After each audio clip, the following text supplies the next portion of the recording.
Well, plucked from Florida waters and sent to Sea World on the other side of the world. This video shows a crew of men pulling, this is the manta ray, a giant manta ray out of the waters. And all of this was legal. And when this video was posted online over the summer last year, right out of Panama City Beach, it went viral, capturing the attention of a lawmaker who says she was very upset when she saw this. And so now she has filed a bill to keep that from happening to other protected marine animals. And it was like maybe almost a mile out. So Dennis Richard owns and runs a tour boat business where he takes passengers to see dolphins in the Gulf off of Panama City Beach. One day this past summer, he and his boat guests saw this other boat with 5 men aboard. and they were working a fishing rod really hard. All of a sudden we realized, wow, this is a manta ray. Oh, they must have caught it by accident. So we get closer. I engage the people. So are you going to release it? No, we have a permit to capture it. Right away, we were outraged. I mean, It turns out the men were catching this wild giant manta ray, which is listed as a threatened species.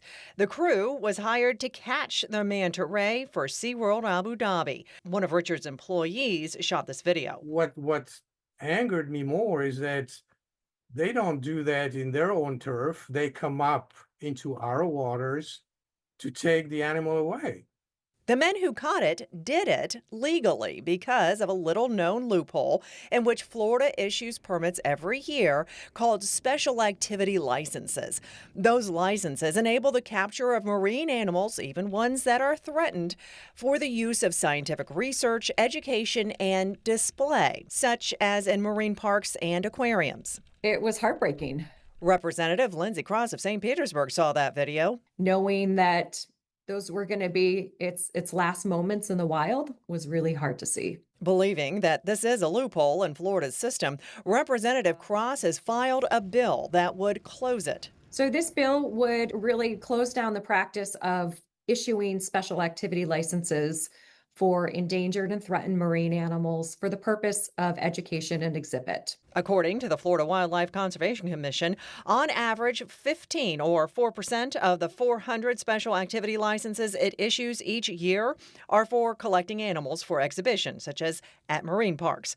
In state documents, the FWC says there are benefits to collecting wild-caught marine animals for exhibit, saying animals in human care serve as ambassadors for their species, often fostering connections that can lead to tangible actions long after the aquarium visit.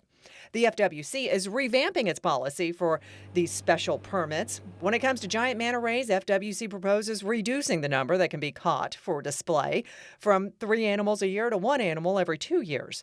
But Representative Cross. But we'd like to see this practice discontinued altogether.